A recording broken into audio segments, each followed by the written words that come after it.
Thank you very much. Please be seated.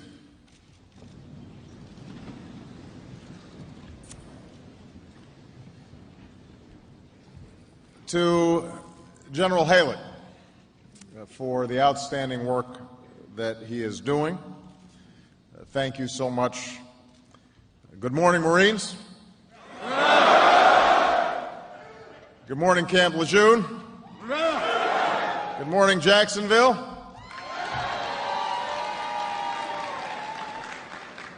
Thank you so much for the extraordinarily warm welcome. Just a few additional people I want to note are here. Governor Bev Perdue of North Carolina. Where's Governor Perdue? Stand up, please.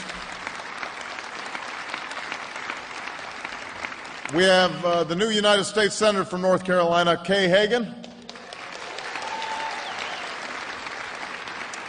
Members of the North Carolina congressional delegation who are here today, please stand and wave.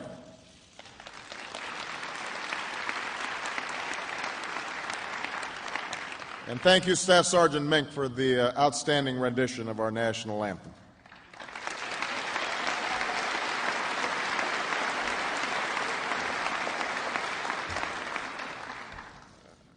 I also want to acknowledge all of our soldiers, sailors, airmen, and Marines serving in Iraq and Afghanistan. And that includes the Camp Lejeune Marines now serving with or soon joining the 2nd Marine Expeditionary Force in Iraq, those with Special Purpose Marine Air Force, Air Ground Task Force in Afghanistan, and those among the 8,000 Marines who are preparing to deploy to Afghanistan. We have you in our prayers. We pay tribute to your service. We thank you and your families for all that you do for America, and I want you all to know that there is no greater honor or greater responsibility than serving as your Commander-in-Chief. Thanks to all of you.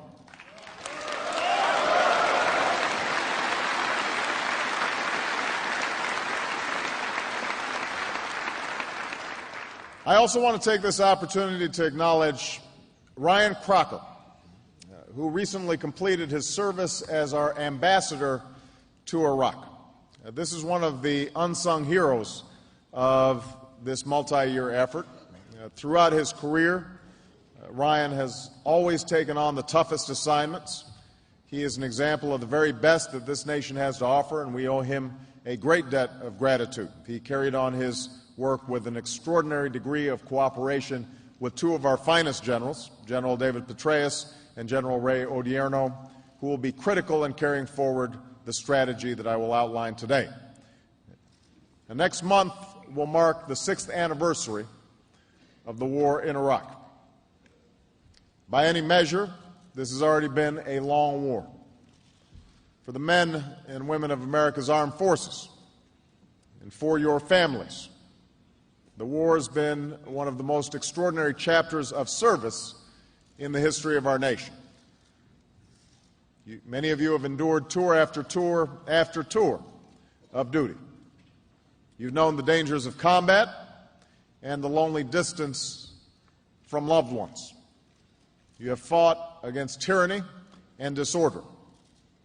You have bled for your best friends and for unknown Iraqis. And you have borne an enormous burden for your fellow citizens while extending a precious opportunity to the people of Iraq.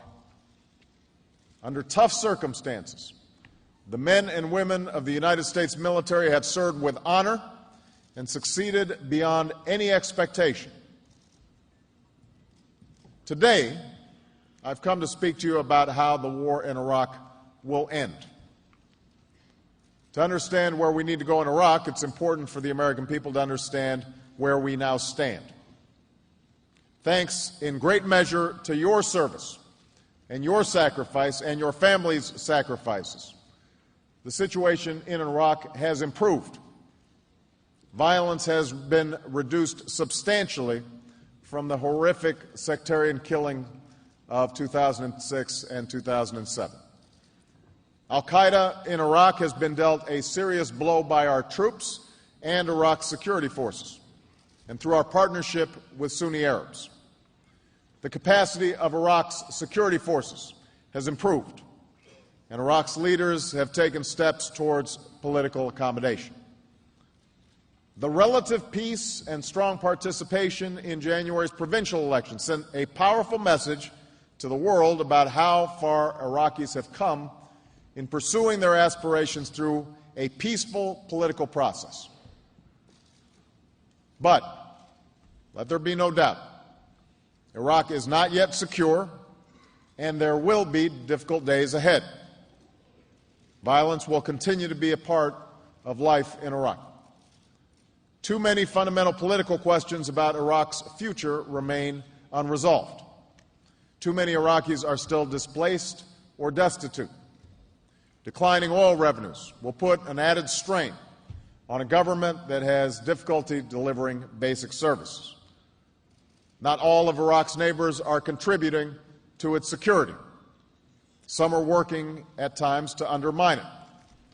And even as Iraq's government is on a sure footing, it is not yet a full partner, politically and economically, in the region or with the international community. In short, today there is a renewed cause for hope in Iraq, but that hope is resting on an emerging foundation. On my first full day in office, I directed my national security team to undertake a comprehensive review of our strategy in Iraq to determine the best way to strengthen that foundation while strengthening American national security. I have listened to my Secretary of Defense, Robert Gates. I've listened to the Joint Chiefs of Staff led by Admiral Mullen, as well as the commanders on the ground. We have acted with careful consideration of events on the ground, with respect for the security agreements between the United States and Iraq, and with a critical recognition that the long-term solution in Iraq must be political, not military. Because the most important decisions that have to be made about Iraq's future must now be made by Iraqis. We've also taken into account the simple reality that America can no longer afford to see Iraq in isolation from other priorities. We face the challenge of refocusing on Afghanistan and Pakistan, of relieving the burden of our military and military families, of rebuilding our struggling economy. These are challenges that we must meet and will meet. Today, I can announce that our review is complete and that the United States will pursue a new strategy to end the war in Iraq through a transition to full Iraqi responsibility. This strategy is grounded in a clear and achievable goal shared by the Iraqi people and the American people, an Iraq that is sovereign, stable, and self-reliant. To achieve that goal, we will work to promote an Iraqi government that is just, representative, and accountable, and that provides neither support nor safe haven to terrorists. We will help Iraq build new ties of trade and commerce with the world, and we will forge a partnership with the people and government of Iraq that contributes to the peace and security of the region. But understand this, here's what we will not do. We will not let the pursuit of the perfect stand in the way of achievable goals. We cannot rid Iraq of every single individual who opposes America or sympathizes with our adversaries. We cannot police Iraq's streets indefinitely until they are completely safe, nor can we stay until Iraq's union is perfect. We cannot sustain indefinitely a commitment that has put a strain on our military and will cost the American people nearly $1 trillion. America's men and women in uniform, so many of you, have fought block by block, province by province, year after year, to give the Iraqis this chance to choose a better future. Now we must ask the Iraqi people to seize it. The first part of this strategy is therefore the responsible removal of our combat brigades from Iraq. As a candidate for president, I made clear my support for a timeline of 16 months to carry out this drawdown, while pledging to consult closely with our military commanders upon taking office to ensure that we preserve the gains we've made and to protect our troops. These consultations are now complete, and I've chosen a timeline that will remove our combat brigades over the next 18 months. So let me say this as plainly as I can. By August 31st, 2010, our combat mission in Iraq will end. As we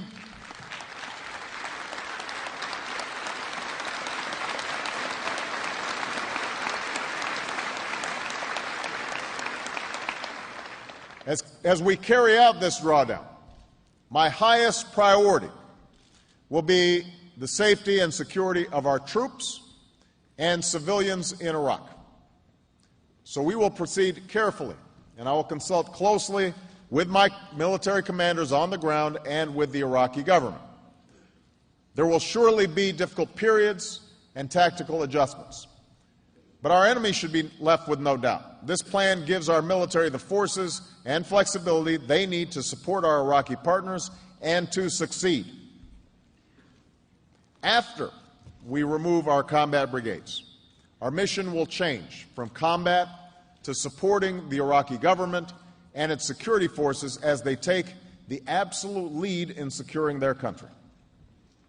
As I have long said, we will retain a transitional force to carry out three distinct functions: training, equipping, and advising Iraqi security forces as long as they remain non-sectarian, conducting targeted counterterrorism missions, and protecting our ongoing civilian and military efforts within Iraq. Initially, this force will likely be made up of 35,000 to 50,000 U.S. troops. Through this period of transition, we will carry out further redeployments. And under the status of forces agreement with the Iraqi government, I intend to remove all U.S. troops from Iraq by the end of 2011.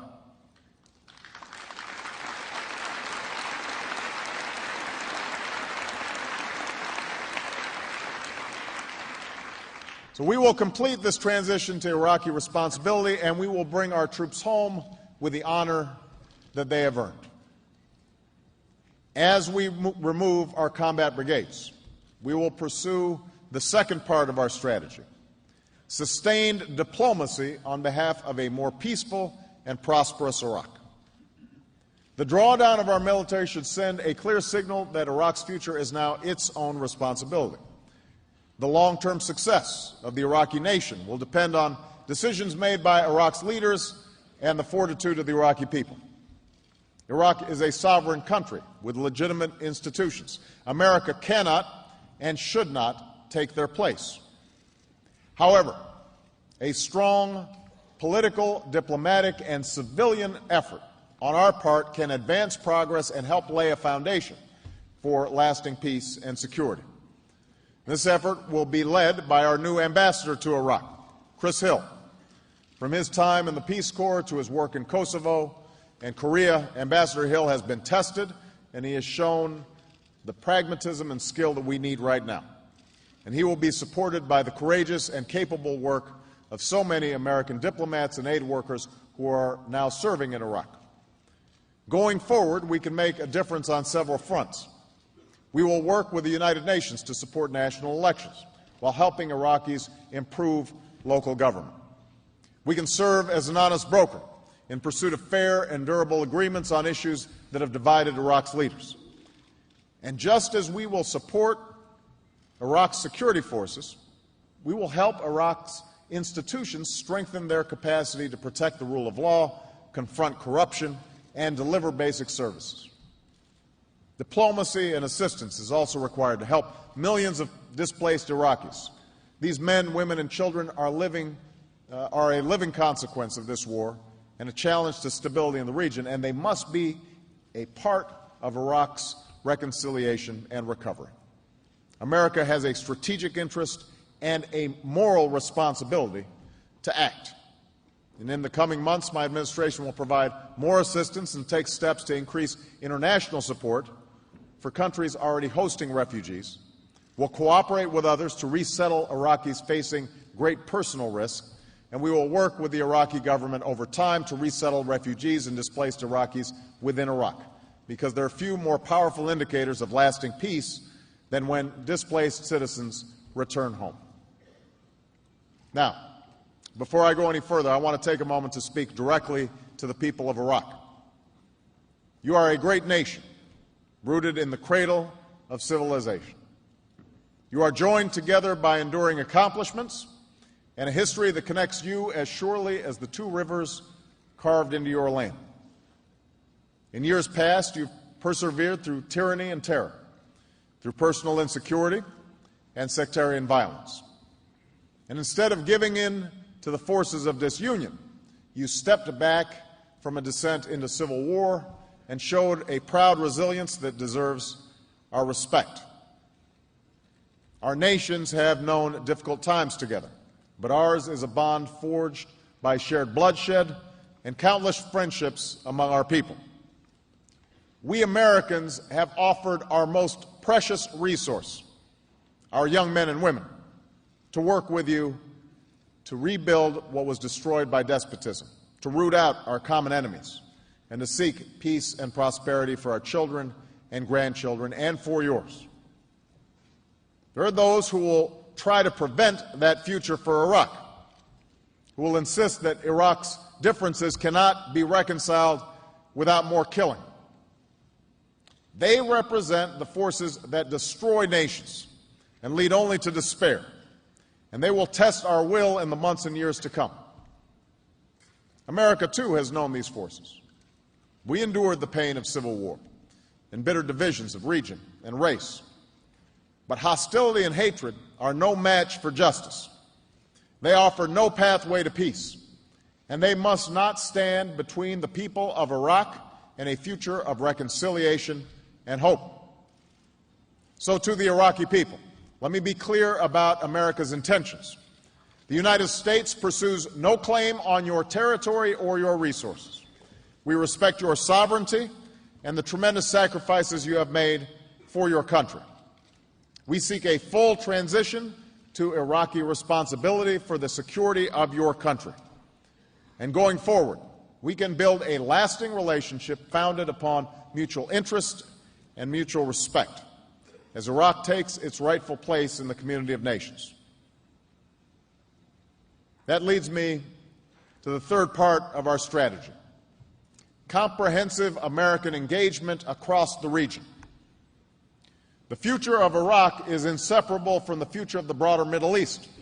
So we must work with our friends and partners to establish a new framework that advances Iraq's security and the region's.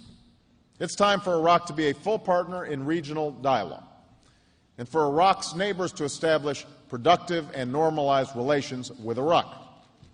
And going forward, the United States will pursue principled and sustained engagement with all of the nations in the region, and that, by the way, will include Iran and Syria.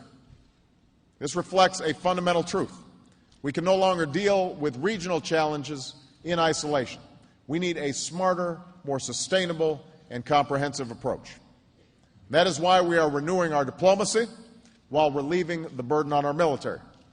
That is why we are refocusing on al-Qaeda in Afghanistan and Pakistan, developing a strategy to use all elements of American power to prevent Iran from developing a nuclear weapon, and actively seeking a lasting peace between Israel and the Arab world. And that is why we have named three of America's most accomplished diplomats, George Mitchell, Dennis Ross, and Richard Holbrooke, to support Secretary Hillary Clinton and myself as we carry forward this agenda. Every nation and every group must know, whether you wish America good or ill, that the end of the war in Iraq will enable a new era of American leadership and engagement in the Middle East. This does not lessen our commitment. We are going to be enhancing that commitment to bring about a better day in that region, and that era has just begun. Finally, I want to be very clear about my strategy, that my strategy for ending the war in Iraq does not end with military plans or diplomatic agendas. It endures through our commitment to uphold the sacred trust with every man and woman who has served in Iraq. You make up a fraction of the American population. But in an age when so many people and institutions have acted irresponsibly, so many of you did the opposite. You volunteered to bear the heaviest burden.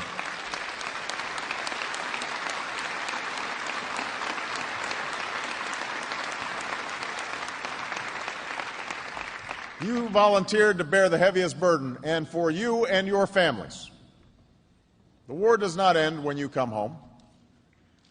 It lives on in the memories of your fellow soldiers, sailors, airmen, and Marines who gave their lives. It endures in the wound that is slow to heal, the disability that isn't going away, the dream that wakes you up at night, the stiffening in your spine when a car backfires down the street. You and your families have done your duty. Now, a grateful nation must do ours. That is why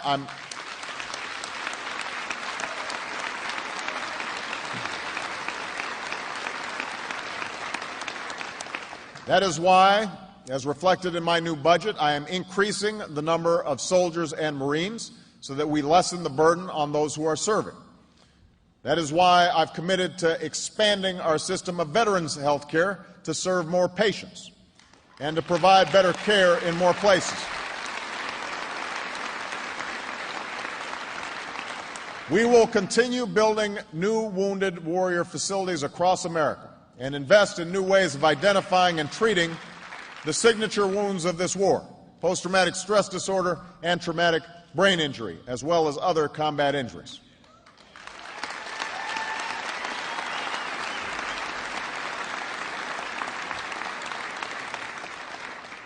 We also know that service does not end with the person wearing the uniform. In her visits with military families across the country, my wife Michelle has learned firsthand about the unique burden that your families endure every day. So I want you to know this: military families are a top priority for Michelle and me, and they will be a top priority for my administration.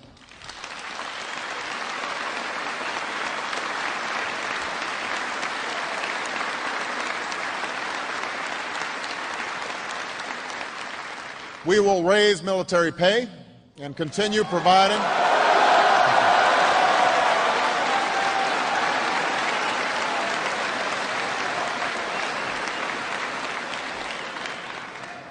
I figured that'd be an applause line, Secretary Wilson. We're going to continue providing quality child care, job training for spouses, and expanded counseling and outreach to families that have known the separation and stress of war.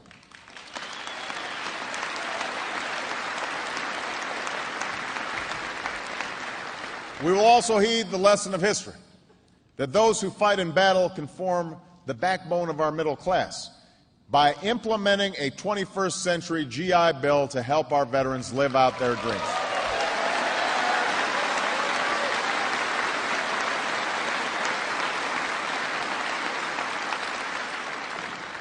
Now, as a nation, we've had our share of debates about the war in Iraq.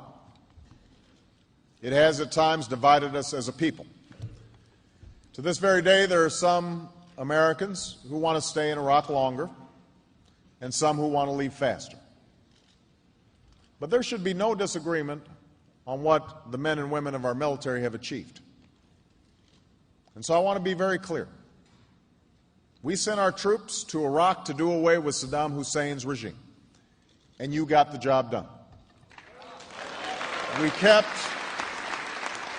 kept our troops in Iraq to help establish a sovereign government, and you got the job done.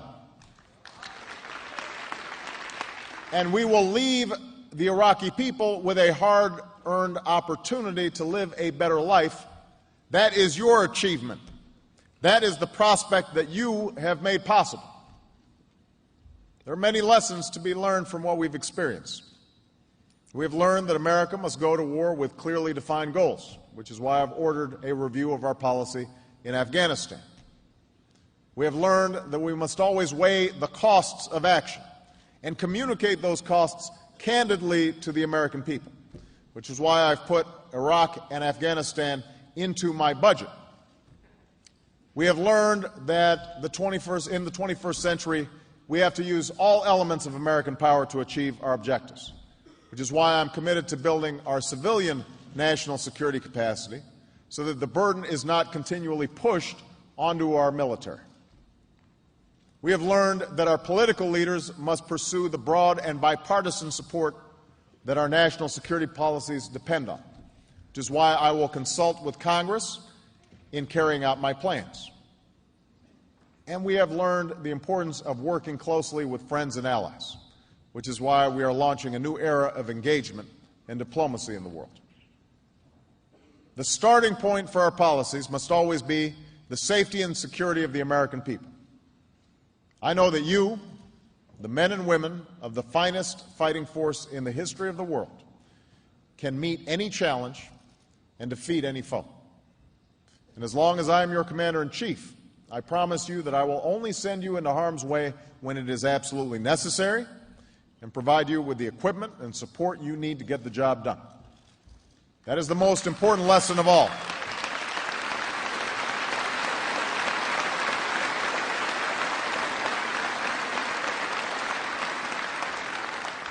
That is the most important lesson of all, for the consequences of war are dire. The sacrifice is immeasurable. You know, because you've seen those sacrifices. You've lived them. And we all honor you for them. Semper Fidelis. It means always being faithful to the court and to country and to the memory of fallen comrades like Corporal Jonathan Yale and Lance Corporal Jordan Hayden. These young men enlisted in a time of war knowing they would face great danger. They came here to Camp Lejeune as they trained for their mission. Last April, they were standing guard in Anbar. In an age when suicide is a weapon, they were suddenly faced with an oncoming truck filled with explosives. These two Marines stood their ground. These two Marines opened fire. These two Marines stopped that truck. When the thousands of pounds of explosives detonated, they had saved 50 fellow Marines. They had saved Iraqi police who would have been in the truck's path. But Corporal Yale and Lance Corporal Harder lost their own lives. Jonathan was 21 and Jordan was 19. In the town where Jordan Harder was from, a bridge was dedicated in his name. One Marine who traveled to the ceremony said, "We flew here from all over the country to pay tribute to our friend Jordan, who risked his life to save us. We wouldn't be here without him." America's time in Iraq is filled with stories of men and women like this. Their names are written into the bridges and town squares of this country. They are etched into stone at Arlington, in quiet places of rest across our land. They are spoken in schools and on city blocks. They live on in the memories of those who wear your uniform, in the hearts of those they loved, and in the freedom of the nation they served. Each American who has served in Iraq has their own story. Each of you has your own story. And that story is now a part of the history of the United States of America, a nation that exists only because free men and women have bled for it, from the beaches of Normandy to the deserts of Anbar, from the mountains of Korea to the streets of Kandahar. You teach us that the price of freedom is great. Your sacrifice should challenge all of us, every single American, to ask what we can do to be better citizens. There will be more danger in the months ahead. We will face new tests and unforeseen trials. But thanks to the sacrifices of those who have served, we have forged hard-earned progress. We are leaving Iraq to its people, and we have begun the work of ending this war. Thank you. God bless you. God bless the United States of America. Semper Fi. Hurrah.